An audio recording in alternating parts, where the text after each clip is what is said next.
Good morning all of you. This is Amit Sudhar, Faculty of Physics in Synthesis Institute, Bikaner. These are my qualifications. आज हम discuss करेंगे synthesis की online application के बारे में जिसका नाम है सिंडिजी। इस एप्लीकेशन को आप गूगल प्ले स्टोर से डाउनलोड कर सकते हैं बच्चों, ठीक है। और इस एप्लीकेशंस में सिंडिजी में आपको कुछ कोर्सेज फ्री मिलेंगे और कुछ कोर्सेज पेड मिलेंगे, ओके बच्चों। और जो सारे के सारे कोर्सेज हैं वो आपके लिए बहुत ज़्यादा बेनिफिशियल हैं। जो कोर्सेज का क्राइटेरिया है वो हमने 2 टाइप से डिवाइड किया है बच्चों। फर्स्ट है आपके मेडिकल कोर्सेज एंड सेकंड है इंजीनियरिंग कोर्सेज। जैसा कि आप देख सकते हैं मेडिकल कोर्सेज के अंदर dynamic, momentum and antithesis. Dynamic जो कोर्स है वो टारगेट मेडिकल वाले बच्चों के लिए है जो 12th पास स्टूडेंट्स हैं। मोमेंटम जो है वो 12th बायो जो 12th में है, और एंथेसिस 11th बायो स्टूडेंट्स के लिए है, ओके बच्चों। इंजीनियरिंग कोर्सेज जो हैं जो थर्स्ट टारगेट के लिए है 12th पास स्टूडेंट्स के लिए, इंटेंसिटी 12th के बच्चों के लिए है, और इम्पल्स 11th मैथ्स के बच्चों के लिए है, ओके बच्चों। जो कोर्सेज का फी स्ट्रक्चर है वो यहाँ गिवन है। जैसा कि आप देख सकते हैं ये पर मंथ चार्जेस हैं, ठीक है। जैसे डायनेमिक कोर्सेज के चार्जेस, मोमेंटम कोर्सेज के चार्जेस एंड एंथेसिस कोर्सेज के चार्जेस, ये सारे के सारे मेडिकल कोर्सेज के चार्जेस हैं। आगे इंजीनियरिंग कोर्सेज के जो चार्जेस हैं, जो पेड कोर्स हैं, ये सब उनके चार्जेस हैं। थ्रस्ट कोर्स के चार्जेस, इम्पल्स कोर्स के चार्जेस एंड इंटेंसिटी कोर्स के चार्जेस। इसके अलावा कुछ भी इंफॉर्मेशन आपको चाहिए तो आप हमें कांटेक्ट कर सकते हैं, हमारी वेबसाइट को विजिट कर सकते हैं www.synthesis.ac.in, ठीक है बच्चों। और यूट्यूब पे भी आप विजिट कर सकते हैं, और हमें फेसबुक पे लाइक कीजिए, शेयर कीजिए। और बच्चों ये कुछ माइलस्टोन्स हैं जो सिंथेसिस के स्टूडेंट्स ने अचीव किए हैं, और ये हमारा हेड ऑफिस का एड्रेस है, और ये DLP सेंटर्स और उनकी इन्फॉर्मेशन है, ओके बच्चों।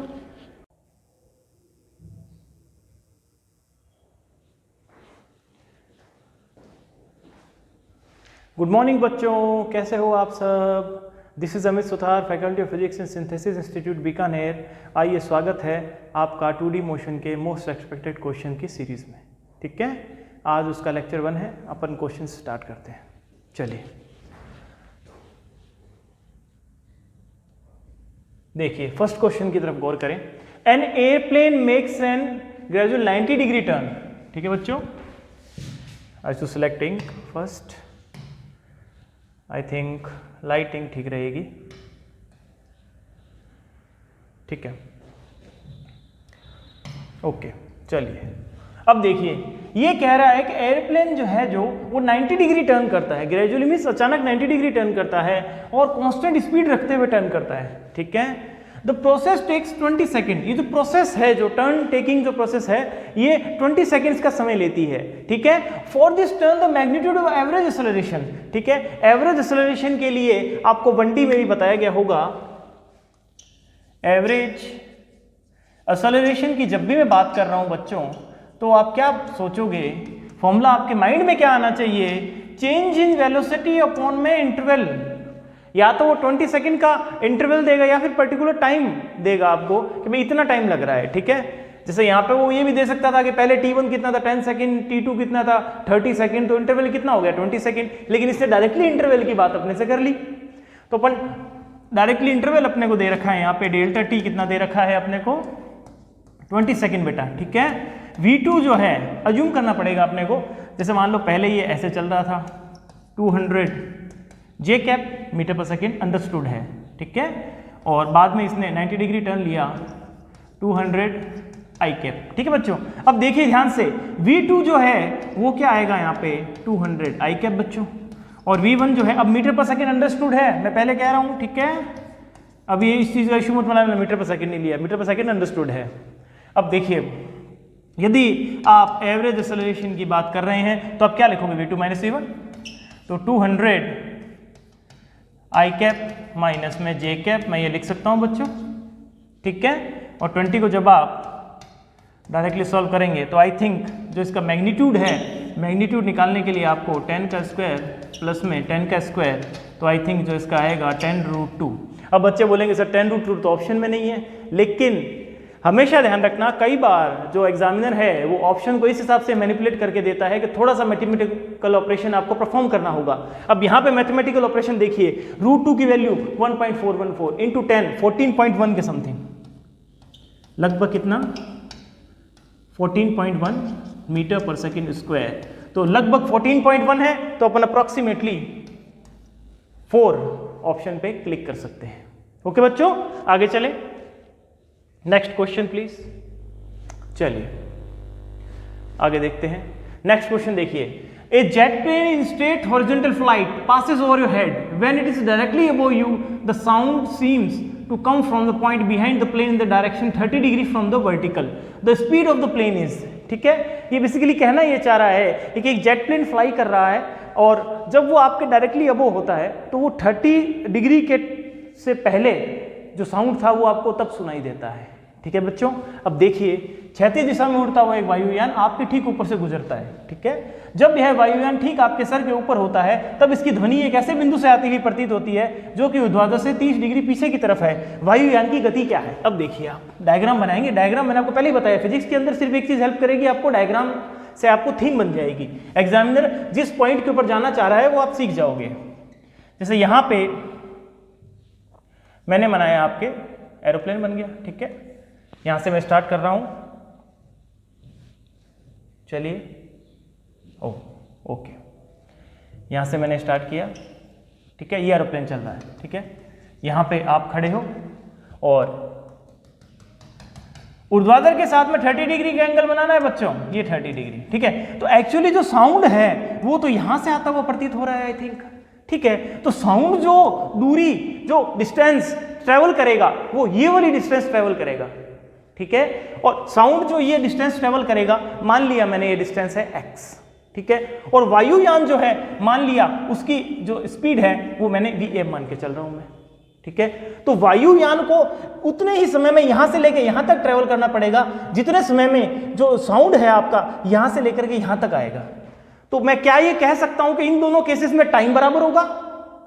ठीक है, और एक और खास बात, यदि ये x है तो ये x cos थीटा, मैंने आपको वेक्टर वाले में वन शॉट में समझाया था कि ये x cos थीटा, ये x sin थीटा। बात याद आ रही है कुछ थोड़ी थोड़ी? ये x sin थीटा। तो यदि मैं बात करूं एरोप्लेन की, यदि मैं बात करता हूं तो एरोप्लेन के लिए डिस्टेंस जो होगी वो क्या होगी बच्चों? मैं टाइम ले लेता हूं सीधा। इसके लिए डिस्टेंस जो होगी वो होगी x sin 30 डिग्री बेटा। ठीक है, और अपॉन के अंदर जो इसकी वेलोसिटी में लेके चल रहा हूं वो वेलोसिटी होगी va। और यदि मैं साउंड जो एरोप्लेन से प्रोड्यूस हुआ है उस साउंड के केस की बात करता हूं तो मैं यहां पे ts ले लेता हूं। इसको जो डिस्टेंस ट्रेवल करनी पड़ेगी वो है x और इसकी स्पीड है s। ठीक है, velocity of sound directly vs assume कर सकते हो आप। तो ये दोनों टाइम इंटरवल बराबर होनी चाहिए। क्यों? उसी समय में ये यहां पहुंच रहा है, उसी समय में ये यहां पहुंच रहा है। ठीक है, बराबर होंगे। यदि ये दोनों को मैं बराबर रख देता हूं, आगे देखिए x/2 va is equal to x/vs। ठीक है बच्चों, अब देखिए x से x कैंसिल आउट हो गया, ये 2 नीचे आ गया और जो va जो है आपका वो आई थिंक हो जाएगा vs/2। तो क्या मैं इस जो अपना रिजल्ट है इससे कह सकता हूं कि half the speed of sound. Okay, got it? आगे चले। अब देखिए, ए object is shot from the back of A railroad flat car moving at 40 km per hour on a straight horizontal road. The launcher is aimed upward perpendicular to the bed of the flat car. The object falls. ठीक है, ये वापस वही diagram, सीधी क्षैतिज सतह पर इतनी की चाल से गति करते हुए एक स्पोर्ट्स कार के पिछले भाग से पिंड दागा गया है। यदि प्रेक्षक की दिशा समतल के लंबवत ऊपर की ओर हो तो पिंड कहां गिरेगा? ठीक है, अब देखिए कार पे गौर ना करें, डायग्राम अपने अच्छे खासे बनते हैं। ये कार होगी आपकी। ठीक है, ये देखिए इसने यहां ऊपर v वेलोसिटी के साथ में लेट अज्यूम प्रोजेक्ट किया। ठीक है, और ये आगे की तरफ जो मूवमेंट ले रहा है वो है 40 किमी पर आवर। ठीक है, अब आप इस चीज का ध्यान रखिएगा, मैंने आपको वन शॉट के अंदर बताया था। यदि आपने वन शॉट नहीं देखा है तो प्लीज वन शॉट को एक बार चांस देके देखिए। मैंने आपको क्या बताया था? यदि आप 2D मोशन की चर्चा कर रहे हो तो 2D मोशन को 1D प्लस 1D के हिसाब से सॉल्व करोगे। कैसे? यहां पे ध्यान से देखिएगा, ये यहां से लेकर के यहां तक पहुंचेगा, ठीक है, उतने में जिस टाइम में ये यहां से लेकर के यहां पहुंचेगा। बात समझ में आ रही है? जो टाइम है, आप ध्यान से देखना, जब आपने प्रोजेक्टाइल मोशन पढ़े होंगे तब प्रोजेक्टाइल मोशन के अंदर ये बताया गया है कि यदि ये वेलोसिटी जो होती है, ये वेलोसिटी हमेशा कांस्टेंट रहती है, because this is horizontal velocity, ठीक है, और द कंपोनेंट और the main velocity in horizontal direction, दोनों के दोनों बात आप इसके बारे में कह सकते हो। यदि ये हॉरिजॉन्टल वेलोसिटी का कंपोनेंट है, ये हमेशा क्या रहेगा? कांस्टेंट। और मैंने आपको ये बताया था कि यदि मैं ऊर्ध्वाधर की बात कर रहा हूं, वर्टिकल मोशन की बात कर रहा हूं, तो वर्टिकल मोशन बच्चों आपको क्या देगा? टाइम देगा और मैक्सिमम हाइट देगा, ठीक है, रेंज कभी भी नहीं देगा। तो आप खुद सोच के देखिए, यदि ये यहां से प्रोजेक्ट होता है, यदि ये यहां से प्रोजेक्ट होता है तो इसके पास हॉरिजॉन्टल कंपोनेंट 40 किमी पर आवर है, क्योंकि जैसे ही आप छोड़ते हो किसी भी पॉइंट में, जैसे आपके पास अभी आपके हाथ में कोई पत्थर है, आप खुद मूव कर रहे हो, जैसे ही आप पत्थर को छोड़ोगे तो आपकी जो एक्स डायरेक्शन की जो वेलोसिटी है वो इसके पास भी होगी, ठीक है। और वर्टिकल के अंदर आपने जिस भी स्पीड से आपको छोड़ा हो, जिस भी स्पीड से वर्टिकल के अंदर आपने छोड़ा हो, ये जिस टाइम के अंदर आगे जाएगा, जिस टाइम में ये वापस आएगा, उतना ही टाइम ये जो आपकी फ्लैट कार है, उतने ही टाइम के अंदर ये भी यहां तक पहुंचेगी और ये पत्थर भी आपके यहां तक पहुंचेगा। बात समझ में आ रही है? थोड़ा सा इसको विजुअलाइज करने की ट्राई करें प्लीज। डायग्रामेट्रिकली मैं इतने ही अच्छे तरीके से रिप्रेजेंट कर पाऊंगा, ठीक है। वापस बता देता हूं, जैसे ही आपने पत्थर को यहां से छोड़ा तो पत्थर के पास हॉरिजॉन्टल वेलोसिटी का कंपोनेंट 36 घटक था, वेग का 36 घटक था आपके पास, ठीक है। और ऊर्ध्वाधर के साथ में आपने छोड़ा तो ऊर्ध्वाधर जो है वो क्या डिसाइड देगा? वो टाइम डिसाइड करेगा, ठीक है। टाइम डिसाइड करेगा कि कब ये पार्टिकल वापस फ्लैट कार के ऊपर आएगा, ठीक है। तो टाइम जो डिसाइड करेगा, मान लो कि ये टी टाइम के अंदर, टी टाइम कैसे डिसाइड होगा? 2v/g, ये टाइम हो गया। मैंने वन शॉट के अंदर बताया है, सब कुछ बताया है। यदि आपने वन शॉट नहीं देखा है तो प्लीज एक बार वन शॉट को चांस दीजिएगा एक बार देखने का, ठीक है। तो ये 2v/g, इतने टाइम में यदि ये यहां चला जाता है तो पत्थर के पास भी 36 वेग था, फ्लैट कार के पास भी 36 वेग था, और दोनों के दोनों वेग बराबर है, उतने ही समय में दोनों के दोनों यहां पहुंचेंगे। तो क्या मैं ये कह सकता हूं कि ये पत्थर वापस फ्लैट कार के अंदर ही आएगा? तो ऑन द फ्लैट कार, ठीक है। आगे चले।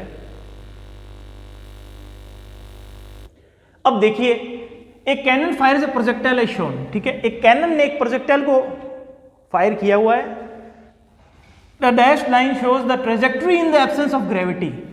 देखो ये जो डैश लाइन है, जैसे कि ये बता रहा है, एक लाइन तो ये बनाई है इसने और एक लाइन ये बताई है, ठीक है बच्चों। अब ये जो लाइन है ये क्या है? इसके अंदर जी जो है वो 0 है। यदि जी नहीं होता तो ये ऐसे ट्रेवल करता डायरेक्टली, एकदम सीधा, ठीक है। जिस एंगल के ऊपर अपन ने फायर किया है उसी एंगल के ऊपर ये चलता, लेकिन यहां पे जी है, जी हो जाने के कारण ये वापस नीचे की तरफ आएगा, जैसा कि अपन प्रोजेक्टाइल मोशन में स्टडी करते हैं, ठीक है। अब ये जो पॉइंट है ना, यहां ये जो पॉइंट है इसको प्लीज एक बार ये आप मेंशन कर लीजिएगा। यहां पे जो पॉइंट है, ये पॉइंट जो है अपना, ये MN है, ओके बच्चों, ये MN है। अब देखिए आगे, यदि ये MNOP ये खुद बोल रहा है कि इक्वल इंटरवल ऑफ टाइम में, 1 सेकेंड इंटरवल ऑफ टाइम में, तो क्या मैं ये कह सकता हूं कि X 1 सेकेंड, Y 2 सेकेंड और Z 3 सेकेंड टोटल इंटरवल, ठीक है। और आप जानते हैं पहले से कि यदि इक्वल इंटरवल ऑफ टाइम हो और इनिशियल जो वेलोसिटी है यहां पे यदि ये मूव करता हुआ जाएगा, तो यहां पे जो इनिशियल वेलोसिटी अपन ऊपर से यदि ड्रॉप करेंगे उस केस के अंदर क्या लेके चलते हैं बच्चों? 0 लेके चलते हैं। और यदि इक्वल इंटरवल टाइम हो और साथ में जी जो है या फिर त्वरण जो है वो नियत रहे, तो हमेशा जो दूरी होती है, ठीक है, इक्वल इंटरवल टाइम में उनका जो रेशियो होता है वो हमेशा 1, 3, 5, 7, ठीक है, 9 ऑड रेशियोज काउंट होते हैं, ठीक है। और देखिए ध्यान से, आप जब इसको 5 मैंने आप सारा करवाया हुआ है वन शॉट के अंदर, जिन्होंने 1D मोशन में ग्रेविटी के अंदर मोशन का वन शॉट नहीं देखा है प्लीज उसको एक बार देखिएगा। इसके अंदर 15 और इसके अंदर 25। तो आई थिंक मेरे पास डेटा आ चुका है, मेरे को 3 सेकंड तक ही बात करनी है। यदि मैं X और N की बात करूंगा तो मेरे पास सिर्फ 1 सेकंड है, तो 5 मीटर मेरा आंसर होगा। और यदि मैं y और o की बात करता हूं तो मेरे पास 2 सेकेंड होंगे, तो 5 + 15 तो आई थिंक 20 मीटर मेरा आंसर होगा। और यदि मैं y तो कर लिया अपन ने, z और p को यदि काउंट करता हूं तो मेरे पास 5 + 15 + 25 तो आई थिंक 45 जो सॉरी 45 मीटर जो है वो मेरे पास आएगा। ठीक है, तो आई थिंक मेरे पास जो क्वांटिटीज हैं वो बन गई है 5, 20 and 45 metre. So second option will be your right choice. आगे चलें।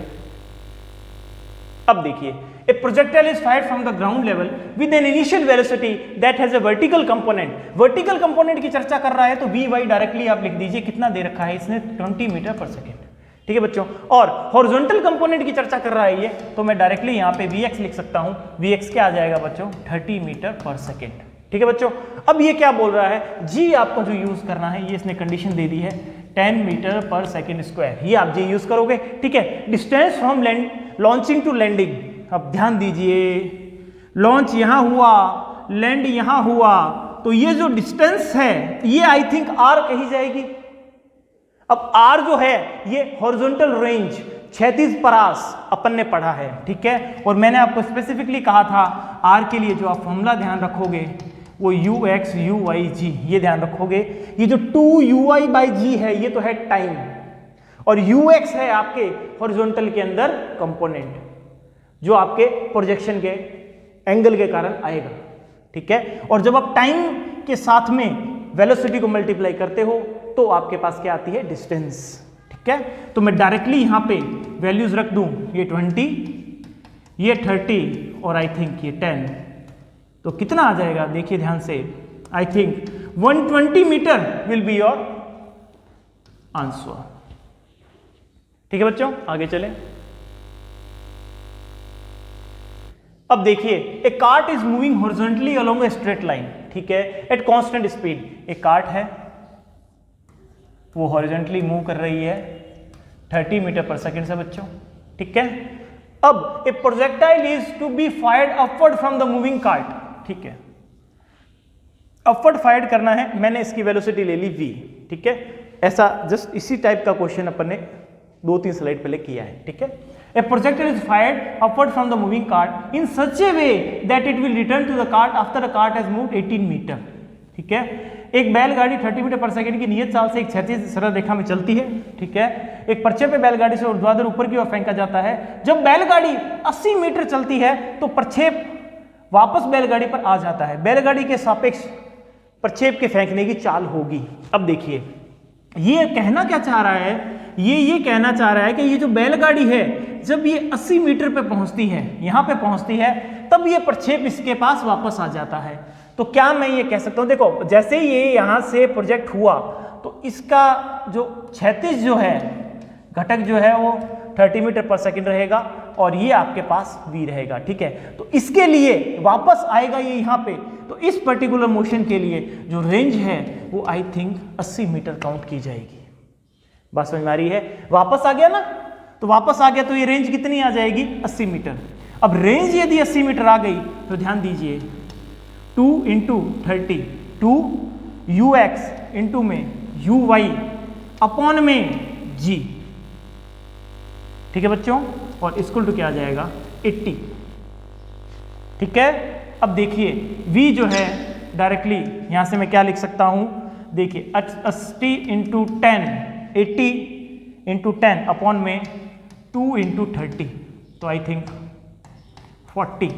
ठीक है बच्चों, 40/3 मीटर पर सेकेंड। बात समझ में आ रही है? 40/3 metre per second will be your answer. आगे चलें। अब देखिए, particle reaches is highest point when it has covered exactly 1/2 of the horizontal range. The corresponding point on the y-x graph is characterised by negative slope, zero curvature. अब देखिए, सबसे ज्यादा जो important जो पॉइंट है यहां पे वो क्या है बच्चों, कर्वेचर, वक्रता। वक्रता त्रिज्या बोल दो, वक्रता बोल दो। ठीक है। अब जिन्होंने 2D मोशन का वन शॉट नहीं देखा है, वहां पे मैंने एक स्लाइड के अंदर एक्सप्लेन किया है कि वक्रता त्रिज्या किसी भी प्रक्षेप्य के लिए आप मोशन के दौरान कैसे बनाएंगे। ठीक है, ये हाईएस्ट पॉइंट की बात कर रहा है। अब ध्यान से देखिएगा, ये मैंने मोशन बना दिया। ठीक है बच्चों, जब ये यहां पे होगा हाईएस्ट पॉइंट पे, यहां पे ओनली ux आपके पास मिलेगा। ठीक है, और यहां पे ढाल जो है आपकी, ये आप x ले लीजिए, ये आप बच्चों y ले लीजिए। यहां जो ढाल है, ढाल dy/dx यदि मैं काउंट करता हूं यहां पे, तो यहां पे ढाल जो है या फिर आप स्लोप है वो बच्चों क्या आएगी 0। और वक्रता आपको निकालनी हो तो यहां पे आप छोटा सा एक सर्किल ड्रॉ कर दीजिए, और इसकी जो डायरेक्शन होगी वक्रता त्रिज्या की, वो ध्यान दीजिएगा आप, वक्रता त्रिज्या की जो डायरेक्शन होगी वो नीचे की तरफ होगी। ठीक है भाई, नीचे की तरफ होगी। और जो साइन कन्वेंशन अपन यूज करते हैं, साइन कन्वेंशन के हिसाब से नीचे की तरफ जितनी भी क्वांटिटीज होती हैं वो क्या आती है बच्चों, ऋणात्मक। ठीक है बच्चों, क्या आती है, ऋणात्मक, क्योंकि नीचे की तरफ बन रहा है ना। जैसे ऐसे ये दिया है ना, ऐसे ये दिया है, तो यहां वाला तो होगा ऋणात्मक वक्रता त्रिज्या, और यहां वाला जो सर्किल है वो क्या होगा, धनात्मक वक्रता त्रिज्या।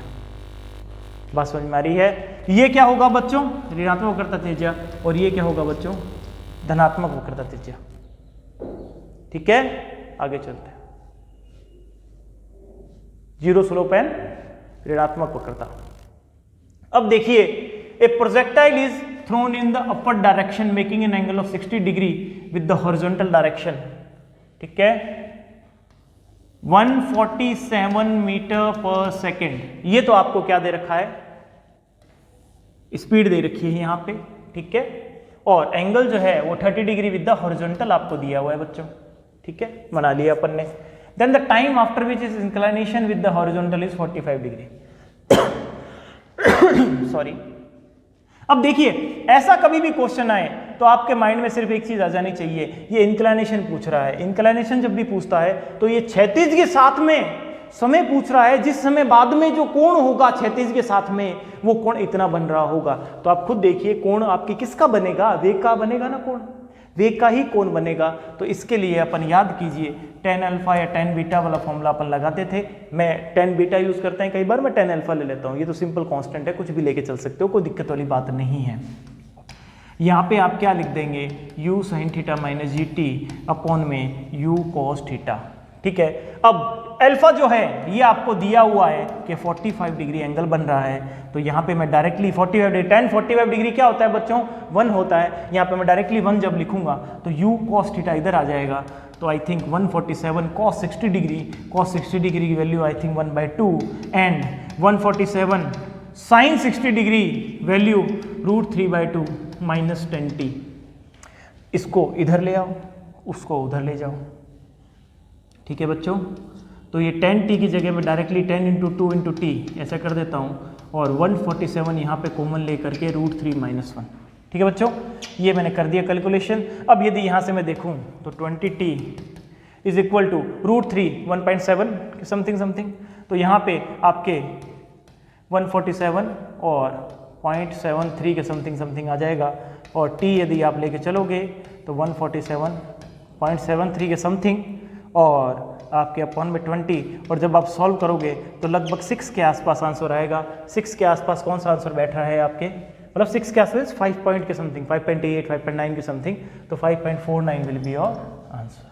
ठीक है, अब देखो कई बार ऑप्शंस के अंदर ऐसा होता है कि जो वैल्यूज होती हैं, ठीक है, वो आसपास आती हैं, तो आपको आसपास वाली वैल्यूज को गैस करना होगा। चले आगे चलते हैं, आगे देखिए। अब यहां देखिए, एक कण P घर्षण विहीन अर्धगोले में फिसल रहा है। ठीक है, अब ये डायग्राम के अंदर आप गौर कीजिएगा भाई, बहुत अच्छा क्वेश्चन है ये।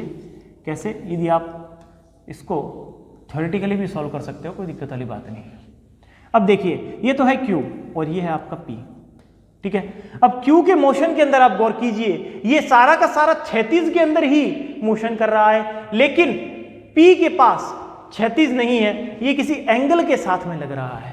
ठीक है, यहाँ पे यदि मैं इनिशियल एंगल अल्फा लेता हूँ तो आप गौर कीजिएगा, यहाँ पे G लग रहा है। ठीक है बच्चों, यहाँ पे यदि G लग रहा है तो इस तरफ जो है ये वाला जो एंगल है, जैसे आप मैं यहाँ बनाऊँ, ये क्षैतिज के साथ में ये इधर P का जो मोशन है वो ये क्षैतिज और ये आपके G, ठीक है। और ये एंगल यदि अल्फा दे रखा है तो इस तरफ G साइन अल्फा बनेगा बच्चों, ठीक है। तो यहाँ पे क्या मैं ये कह सकता हूँ कि भाई इसके स्टार्टिंग में ये त्वरण कार्य करेगा और वापस यहाँ जब जाएगा तो भी धीरे धीरे मंदन पे आ जाएगा। लेकिन खास बात पढ़ते हैं क्या कह रहा है, ये फिसल रहा है, t=0 पर यह बिंदु A से गुजरता है, ठीक है। इस समय इसके वेग का क्षैतिज घटक भी है, जब ये बिंदु A से गुजर रहा है उस समय क्षैतिज घटक भी है। समान द्रव्यमान के अन्य कण Q को t=0 पर बिंदु A से क्षैतिज दूरी AB के अनुदिश v वेग से। अब इसका मतलब क्या हुआ कि जब ये यहां से निकलते हैं तब इसका भी v है और इसका भी v है, ठीक है। ऐसे घटक नहीं, क्षैतिज घटक भी है। बात समझ में आ रही है? यहाँ पे मैंने इसको ऐसे बनाया है। आप यदि क्षैतिज घटक की बात ये कर रहा हो तो अपन क्या करेंगे, डायरेक्टली यहाँ पे क्षैतिज घटक लेंगे, यहाँ पे इसको ऐसे कर लो। ये मैं यहाँ का डायग्राम बना रहा हूँ जस्ट यहीं का। तो दोनों के पास v है, लेकिन P के पास, इसके पास जो है ये ओनली क्षैतिज के अंदर गति कर सकता है। P जो है जो अपना वो ऐसे मोशन कर रहा है तो इसके पास एक्सेलरेशन भी है, ठीक है। तो यहाँ पे ये एक्सेलरेशन यहाँ से लेके यहाँ तक दिखाएगा, तब इसके पास वेग जो है वो इसके रिस्पेक्टिवली जो नेट वेग आएगा वो बहुत ज़्यादा आएगा, ठीक है। इसके रिस्पेक्टिवली बहुत ज़्यादा आएगा। क्यों? क्योंकि क्षैतिज घटक दोनों का परिवर्तित नहीं होगा लेकिन यदि मैं यहाँ पे G लग रहा है, इसके मोशन की अलोंग की बात करूंगा तो इसके पास यहाँ पे नेट के अंदर एक्सेलरेशन लग रहा है। और यदि क्षैतिज और ऊर्ध्वाधर दोनों की बात आप अलग अलग कर रहे हो तो उसका ऊर्ध्वाधर घटक धीरे धीरे टाइम के साथ में बढ़ने लग जाएगा, फिर जो नेट वेलोसिटी आएगी वो इस v से ज़्यादा आएगी, ठीक है। तो ओवरऑल जो इफेक्ट आएगा इसका वो ये आएगा, P को यहाँ से लेकर के यहाँ तक जाने में जो समय लगेगा वो कम लगेगा। बात समझ में आ रही है? क्योंकि यहाँ पे इसके पास एक्सेलरेशन काफ़ी अच्छा खासा आ जाएगा, ठीक है। यहाँ से इसका वेग तो घटना चालू हो जाएगा, लेकिन अपन एग्जैक्टली यहाँ पे कोई टाइम इंटरवल देखो अज्यूम ही करना पड़ेगा आपको, क्योंकि वैल्यूज नहीं दे रखी कुछ भी, ठीक है। तो एग्जैक्टली यहाँ कहीं टाइम पे आकर के इसका वेग है इस v के बराबर होगा, तब तक ये यहाँ पहुँचेगा, ठीक है ना। ये यहाँ पहुँचेगा v से, ये यहाँ तक पहुँच जाएगा, फिर इसका वेलोसिटी जो है वो घटक जो है क्षैतिज घटक वो वापस v हो जाएगा यहाँ पे। बात समझ में आ रही है? क्योंकि G जो है यहाँ पे ऊर्ध्वाधर घटक यहाँ से लेकर के यहाँ तक बढ़ाएगा और यहाँ से लेकर के यहाँ तक घटाएगा। घटाने के इफेक्ट की बात मत करो, ये जब तक यहाँ पहुँचेगा तो हो सकता है ये यहाँ से लेकर यहाँ तक पहुँच जाए, ठीक है ना। तो P को ओवरऑल जो इफेक्ट है इसका यही आएगा कि P को समय कम लगेगा। बात समझ में आ रही होगी? ये मैंने जो यहाँ पे G साइन अल्फा लिया है, ये यदि इसके पास V इस तरफ हो, नेट जो है V, तो इसके पास जो V है ये वाला घटक इसके पास V वाला है, तो ये V डैश ले लीजिए आप, ठीक है।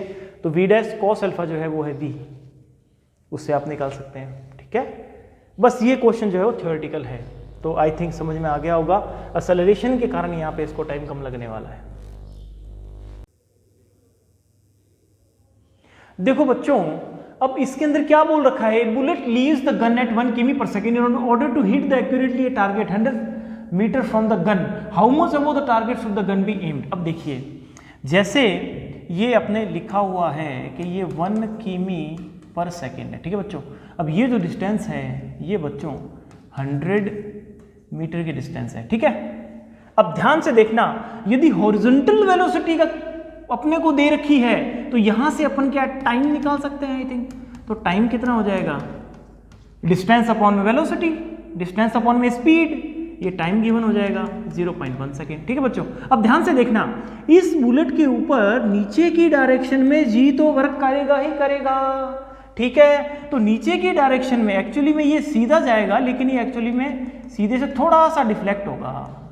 ये जो है y, इस यदि y की जब मैं बात करूं तो यहाँ पे अपने पास वर्टिकल कंपोनेंट ऑफ वेलोसिटी तो था ही नहीं, तो अपन कहाँ से लेके आएंगे, अपन क्या करेंगे, यहाँ पे वर्टिकल कंपोनेंट क्या कर देंगे 0, ठीक है।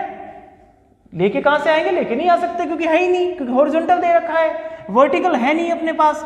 तो y ut plus half AT square equation में लिखता हूं तो यहाँ तो आ जाएगा बच्चा 0, ठीक है। और देखो साइन कन्वेंशन यदि यूज करूं तो -y minus half GT square, minus से minus cancel out, half into में 10 इंटू में 0.1 का जब आप स्क्वायर करोगे ना बच्चों तो ये आई थिंक 1/100 आ जाएगा बच्चों। तो यहाँ से आप देखिए ये 5, ठीक है बच्चों।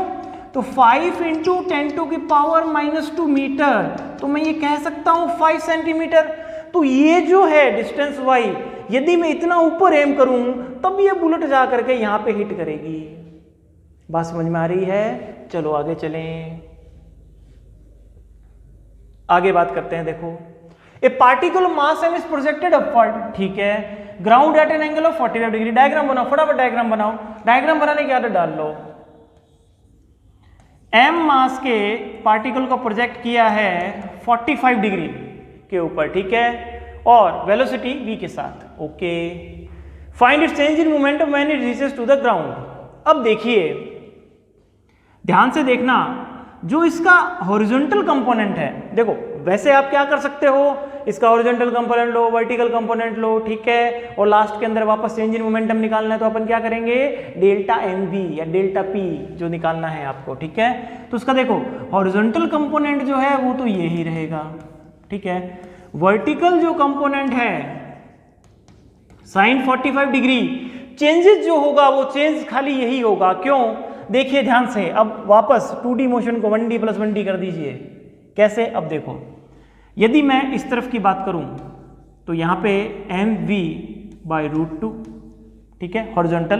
तो ये तो जब ये पार्टिकल यहां से नीचे आएगा तब इस तरफ भी जो मोमेंटम रहेगा वो यही रहेगा, तो इस तरफ तो चेंज हुआ नहीं, ठीक है, यहां तो कोई चेंज हुआ नहीं।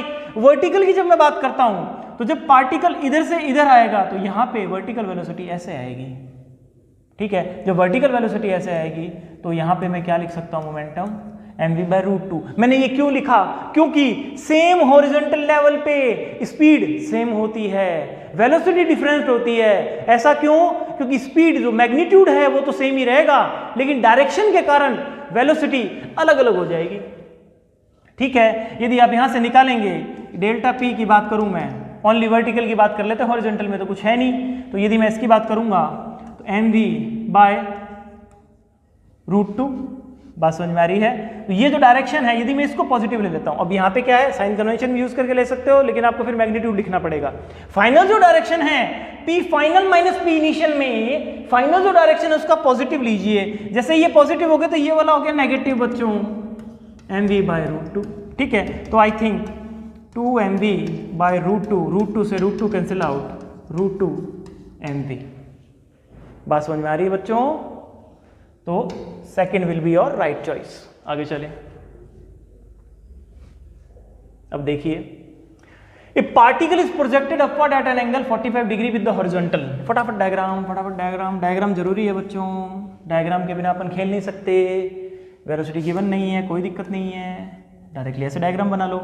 v हो गया, ये 45 डिग्री हो गया, ठीक है बच्चों। अब ये क्या कह रहा है, find the angle of projection at highest point as seen from the point of projection, ठीक है बच्चों। 45 डिग्री की जब भी बात कर रहा है तो रेंज मैक्सिमम होगी। क्यों? u² sin 2θ/g। 2θ के अंदर थीटा की वैल्यू 45 लिखोगे तो बनना जाएगा, ठीक है ना, sin 2θ, sin 2 × 45 sin 90 डिग्री बनना जाएगा, तो वो मैक्सिमम रेंज हो जाएगी, ठीक है। तो वहाँ मैक्सिमम रेंज की बात नहीं है, मैं सिर्फ रिकॉल करने के लिए आपको बता रहा हूँ। जैसे ये h है, ये आपके मैक्सिमम हाइट हो गई, ठीक है बच्चों। तो यहाँ पे h है तो यहाँ पे बच्चों आता है r/2, यदि आप 45 डिग्री में प्रोजेक्शन करते हो तो, ठीक है। अब ये बेसिकली आपसे ये थीटा की डिमांड कर रहा है, तो यहाँ पे मैं बात करूँ तो tan theta is equal to h/r/2। क्या मैंने सही लिखा है? अब कुछ नहीं है, h की जो इक्वेशन है डायरेक्टली लिख लीजिए, बाय 2g इंटू में u², ठीक है, इंटू में 2 sin थीटा cos थीटा, ठीक है, sin थीटा cos थीटा, और यहाँ पे क्या आ जाएगा, अपॉन में 2, ठीक है। अब ये 2 ऊपर चला जाएगा, ठीक है बच्चों। जब आप इसको सॉल्व करोगे तो ध्यान दीजिएगा, ये जो थीटा है, थीटा अपने को पहले से गिवन है, थीटा अपने को पहले से गिवन है, तो ये directly 2 sin theta cos theta वाली जो टर्म है, यहाँ पे मैं क्या लिख सकता हूँ, यहाँ पे मैंने पूरा फॉर्मूला आपको एक्सप्लेनेशन करने के लिए लिखा है। अब ध्यान दीजिएगा, मैं यहाँ पे क्या लिख सकता हूँ, डायरेक्टली sin 2θ। जैसे ही मैं 2θ लिखा तो ये 45 डिग्री, तो 45 × 2 90, ये 1 हो जाएगा, और u² से u² कैंसिल आउट, ठीक है। इसकी जो वैल्यू है, इसकी वैल्यू 1 आ जाएगी। यहाँ पे 45 रखोगे, ये देखो ये 2 है, ये 2 इससे कैंसिल आउट हो जाएगा, ठीक है बच्चों। अब इसका तो g है, g जो है वो g ऊपर आएगा, तो g से g भी कैंसिल आउट हो जाएगा। ठीक है, अब क्या बचा अपने पास बचा साइन स्क्वायर थीटा बच गया। अब थीटा की जगह जैसे 45 डिग्री रखोगे तो साइन 45 डिग्री की वैल्यू बच्चे होती है 1/√2, आई थिंक 1/√2 होती है। तो 1/√2 का जब आप स्क्वायर करोगे तो बच्चों आपके पास टर्म आएगी 1/2। तो ये जो tan थीटा है आपके पास वो क्या आ गया 1/2। अब अपन लिखेंगे थीटा tan इनवर्स 1/2। बात समझ में आ रही है? वापस बता देता हूं, ये आपसे ये वाला एंगल डिमांड कर रहा है। जब ये हाईएस्ट पॉइंट पे होगा तो जो एंगल, जैसे आप तो ये सोच लो कि आप यहां खड़े हो और आप उस पॉइंट को देख रहे हो, अब जो एंगल बन रहा है उस एंगल की बात ये कर रहा है। ठीक है, हो जाएगा। आगे चले, चलो भाई। A object is projected upward at an angle 30 degree, okay, with horizontal with velocity 30 meter per second. If at t is equal to 1.5 second, it makes an angle theta with the horizontal, the value of theta is, ठीक है। यदि वस्तु को 36 से 30 degree के कोण पर, diagram हमेशा डायग्राम बना लो भाई, डायग्राम सबसे ज़्यादा इंपॉर्टेंट है। एग्जामिनर किस थीम से गेम खेल रहा है उससे अपने को पता चल जाएगा। अब देखो 30 cos 30, तो ये आई थिंक आ जाएगा मीटर पर सेकेंड। बात समझ में आ रही है? और ये वाला कंपोनेंट कितना आएगा 30 साइन 30 कितना आ जाएगा 15 मीटर पर सेकेंड। बस अब तो गेम ही खत्म हो गया। कैसे खत्म हो गया? अब देखो ध्यान से, ये जो पार्टिकल है इसके पास वर्टिकल अपवर्ड जो वेलोसिटी है वो है 15 मीटर पर सेकेंड। ठीक है, तो टाइम जो है इसको लगेगा, स्मॉल टी की जब मैं बात करूं टाइम इसको लगेगा ऊपर जाने में, कितना लगेगा बच्चों 15/10 इक्वल टू 1.5 सेकेंड। बात समझ में आ रही है? ये बच्चों 1.5 सेकेंड का टाइम लगेगा इसको ऊपर जाने में। यदि 1.5 सेकेंड का टाइम ऊपर जाने में लग रहा है और अपने से पूछा क्या है 1.5 सेकेंड, तो आप खुद सोचिए, यदि मैं ऐसे प्रोजेक्टाइल बनाता हूं और टॉप के ऊपर हमेशा ओनली 36 घटक horizontal component of the velocity यही बचता है। जब यही बचता है अपने पास तो इसका 36 के साथ में एंगल कितना हो जाएगा 0 डिग्री। बात समझ में आ रही है? जैसे ही डायग्राम बनाया ना आपको फील आ जाएगी, नहीं तो फिर वही है, यदि आपकी आदत इक्वेशन के हिसाब से हमेशा चलने की है डायग्राम के बिना। देखो डायग्राम से कितना इजी हो गया। यदि आप इक्वेशन के अंदर वापस चलते जाओगे तो ज्यादातर क्वेश्चंस के अंदर यही होगा, आप इक्वेशन लगाते रह जाओगे और कई बार क्वेश्चन थोड़ा टिपिकल हो जाएगा। इससे बढ़िया ये देखो डायग्राम से कितना इजी हो गया। अपने को क्विक रिस्पॉन्स सीखना है तो क्विक रिस्पॉन्स यही है बच्चों। आगे चलें, कितना आ जाएगा 0 डिग्री। आगे चलते हैं, देखिए two bodies are falling with negligible air resistance, मतलब एयर रेजिस्टेंस आपको नेग्लेक्ट करना है पूरे तरीके से, साइड बाय साइड। ठीक है, अब वो है हॉरिजॉन्टल प्लेन। ठीक है, ये हॉरिजॉन्टल प्लेन हो गया, ये मैंने 2 बॉडीज ले ली, ये ए हो गया, ये बी। ठीक है बच्चों, अब ये कह रहा है if one of the body is given an additional horizontal acceleration during its descent. ठीक है, ये गिर रही है दोनों की दोनों, इनमें से किसी एक को मैंने हॉरिजॉन्टल डायरेक्शन में कोई एक्सेलरेशन दे दिया। ठीक है, अब क्या पूछा है अपने से, दूसरे कण से समान समय पर क्षैतिज से टकराता। अच्छा, समय पूछा है अपने से, चलिए समय के बारे में बात करते हैं। दूसरे कण से पहले क्षैतिज से टकराएगा, यह इसके वेग का ऊर्ध्व घटक रखता है, यह इसके त्वरण का ऊर्ध्व घटक रखता है। ठीक है, चलिए अब देखिए, अब पहला कण तो मैंने माना A, दूसरा कण मैंने माना B, इन दोनों के ऊपर एक एक्सेलरेशन तो हमेशा वर्क कर रहा है।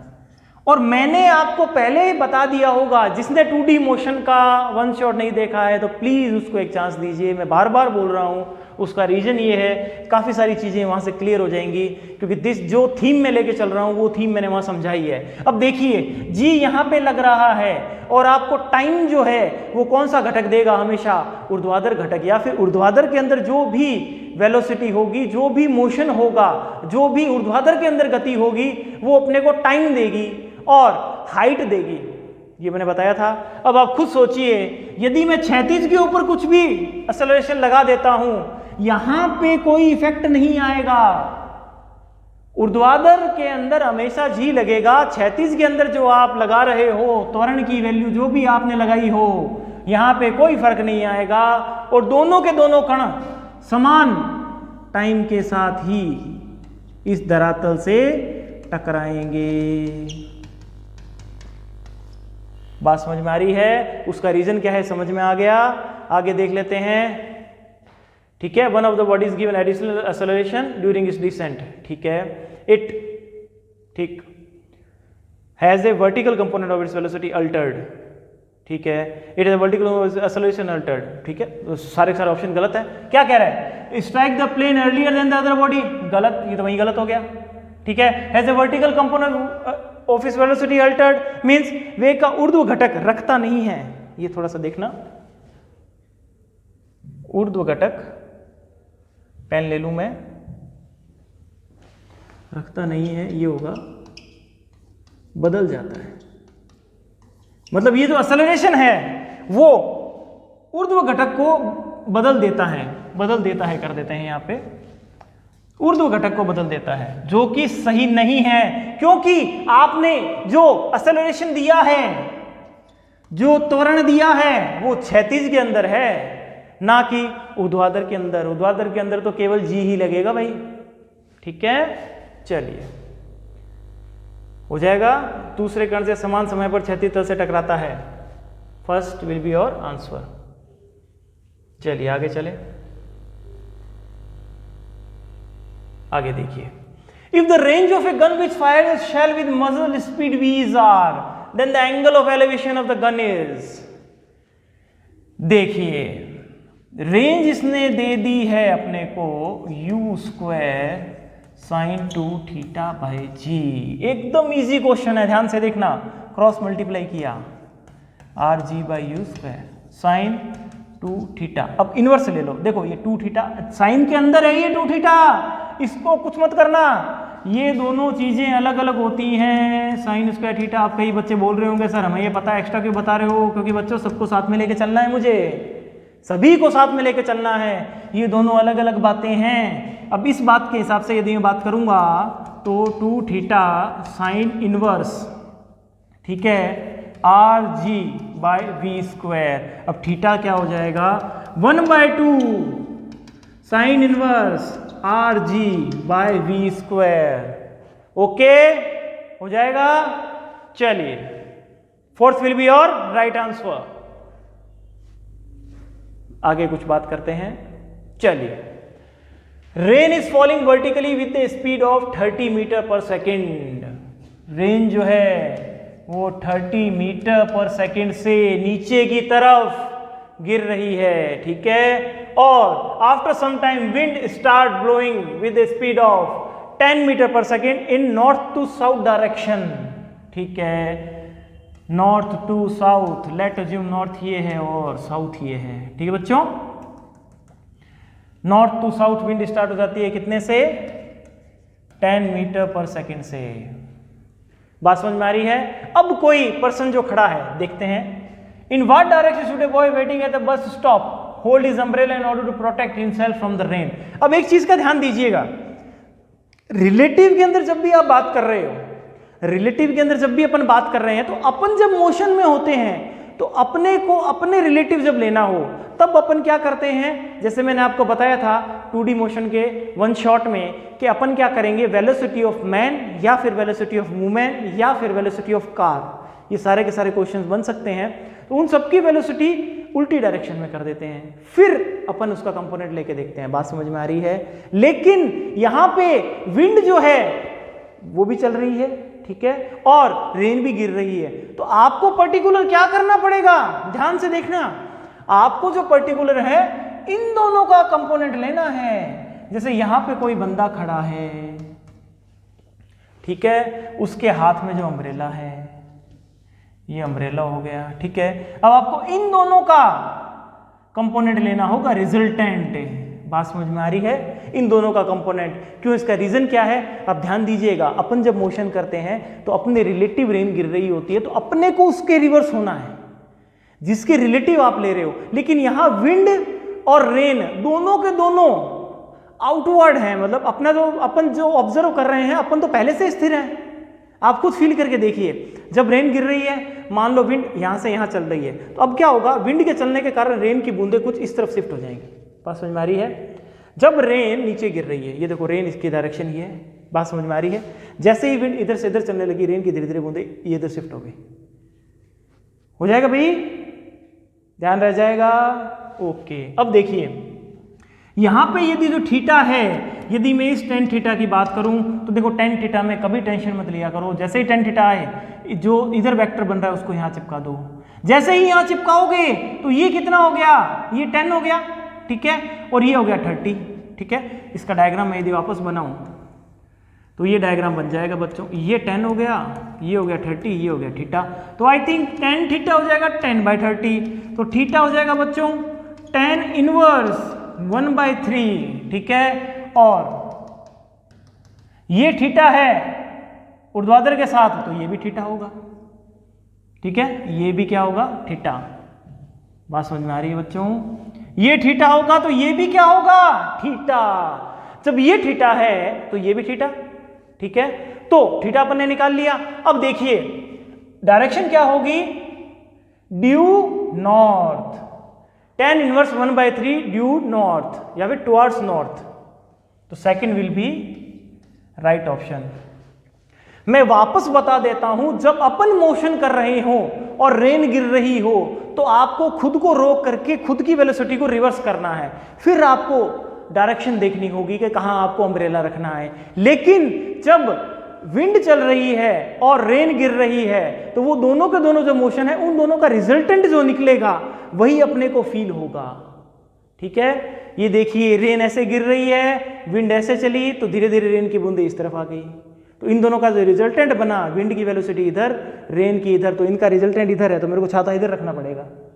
अब आप ऑब्जर्व करके देख लीजिएगा, ये तभी है जब आप स्थिर हो, ठीक है, ये तभी है जब आप स्थिर हो। यदि आप मोशन में हो जाओगे तो आपको खुद के रिलेटिव देखना पड़ेगा। बात समझ में आ रही है बच्चों? चलिए अब आगे चलें। अगला क्वेश्चन, अब देखो, a man can swim with speed of 4 किमी/आवर in still water, how long does it take to cross a river 1 किमी wide if river flows steadily, ठीक है, ये टर्म नहीं है, रिवर फ्लो स्टेडीली एट 3 किमी/आवर and he takes a stroke normal to the river current, how far does the river does he go when he reaches the other bank. इसका कहने का जो तात्पर्य है, वो तात्पर्य इसके कहने का ये है बच्चों कि ये जो विड्थ है ये बच्चों है 1 किमी, ठीक है। उसने मोशन ऐसे स्टार्ट किया है सॉरी, उसने मोशन बच्चों ऐसे स्टार्ट किया है, ये 4 किमी/आवर से मोशन स्टार्ट किया है और इस तरफ 3 किमी/आवर आपके रिवर जो है वो फ्लो कर रही है बच्चों, ठीक है।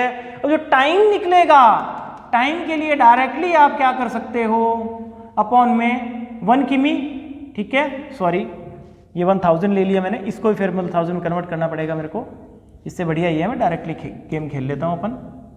कैसे, ये 1 किमी हो गया, ये 4, ठीक है। अब आपको क्या करना है, 1/4 मीन्स 15 मिनट, इंटू में 60 कर दूंगा, इंटू में 60 करते मिनट में मेरा आ गया, ठीक है। ये 15 मिनट में हो रहा है, ठीक है, ये टाइम क्रॉस कर रहा है, तो 15 मिनट का ऑप्शन देख लीजिए। 2 ऑप्शन हो गए, पहला ऑप्शन राइट है और चौथा ऑप्शन राइट हो सकता है, पहला और चौथा दोनों में से कोई भी। अब देखिए आप, ड्रिफ्ट जो होगी वो इसकी रिवर की जो स्पीड के कारण एक्चुअली में क्या होगा, इनका रिजल्टेंट निकलेगा और ये यहां पे कहीं जा करके ये एक्स की बात कर रहा है, ये जाएगा तो ऐसे, लेकिन रिवर की स्पीड के कारण ये धीरे धीरे इस तरफ शिफ्ट होता जाएगा। अब ये एक्स की डिमांड करना चाहता है, तो एक्स जो होगा वो 3 × 1/4 आप ले सकते हो, तो 0.75 किमी will be your right answer. First हो जाएगा बच्चों, ध्यान दीजिएगा, हो जाएगा। आगे चलें, चलिए अब देखते हैं।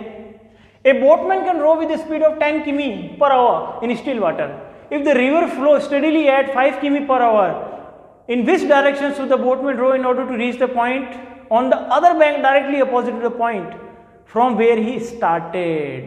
ठीक है बच्चों, अब देखिए, ऐसा कभी भी अदर पॉइंट पे कभी भी पहुंचना हो, जैसे मैंने पहले वाले डायग्राम में समझाया था, इसमें देखो 2 डायग्राम में आपको समझा देता हूं मैं, ताकि इजीली अंडरस्टूड हो जाए आपको कॉन्सेप्ट। देखिए, यदि ये ऐसे मूवमेंट चालू करता है और रिवर की वेलोसिटी इधर है, ठीक है, बोट ले लेता हूं मैं, तो इनका रिजल्टेंट इधर बनेगा, तो ये यहां कहीं जा करके x दूरी पे यहाँ कहीं जाके सामने वाला जो आपके पॉइंट है उसको टच करेगा, ठीक है। सामने वाला जो किनारा है उसको यहाँ पे जाके वो टच करेगा।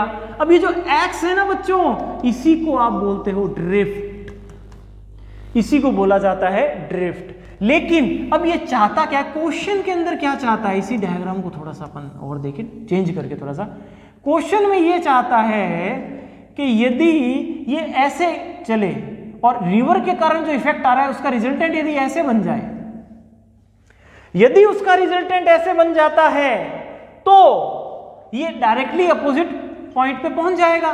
तो डायरेक्टली अपोजिट पॉइंट पे जब ये पहुंच जाएगा तो मैं ये थीटा ले लेता हूं, ये वी बी ले लेता हूं, ये वी आर ले लेता हूं बच्चों, ठीक है। और डायरेक्टली अपोजिट पॉइंट पे पहुंचने के लिए ध्यान दीजिए, क्या मैं ये कह सकता हूं कि इसके जो क्षैतिज जो घटक हैं, जो इस डायरेक्शन के अंदर जो घटक आ रहे हैं, मान लो ये एक्स डायरेक्शन है, यदि इस डायरेक्शन के अंदर जो घटक आ रहे हैं यदि ये एक दूसरे के बराबर हैं तो इसके पास सिर्फ एक ही घटक बचेगा, वो है ऊर्ध्वाधर दिशा में, वो है वाई डायरेक्शन में। जब वाई डायरेक्शन वाला ही घटक बचेगा तो ये सामने ही तो पहुंचेगा, ठीक है। अब देखिए, तो मैं क्या ये कह सकता हूं, v B sine theta is equal to v R, तो यहां से अपने को साइन थीटा निकल के आ जाएगा। वी आर बच्चों कितना दे रखा है अपने को, वी आर अपने को दे रखा है 5 एंड जो नाविक जो है उसका दे रखा है 10, तो थीटा आई थिंक यहाँ पे मिलेगा 30 डिग्री। लेकिन ध्यान देने वाली बात यह है, ये 30 डिग्री आपको यहां से मिला है और ये किसके साथ में पूछ रहा है, जल धारा के प्रवाह से। तो जल धारा का प्रवाह तो बच्चों ये है, तो आपको ये पूरा एंगल लेना पड़ेगा। तो पूरा एंगल बच्चों कितना हो जाएगा, 90 + 30, 90 + 30 मीन्स 120, तो 120 degree with river current, with जल धारा का प्रवाह, मैं इस क्वेश्चन में ये कह सकता हूं। बात समझ में आ गई होगी, आगे चलिए बच्चों। अब देखिए, on a certain day rain was falling vertically with the speed of 48 meter per second. A wind started blowing after some time with the speed of this east to west. In which direction stood a boy waiting in a bus stop, hold his umbrella. एक दिन वर्षा 45 metre per second की गति से ऊर्ध्वाधर नीचे की ओर गिर रही है। वापस वही वर्षा वाला क्वेश्चन आ गया बच्चों।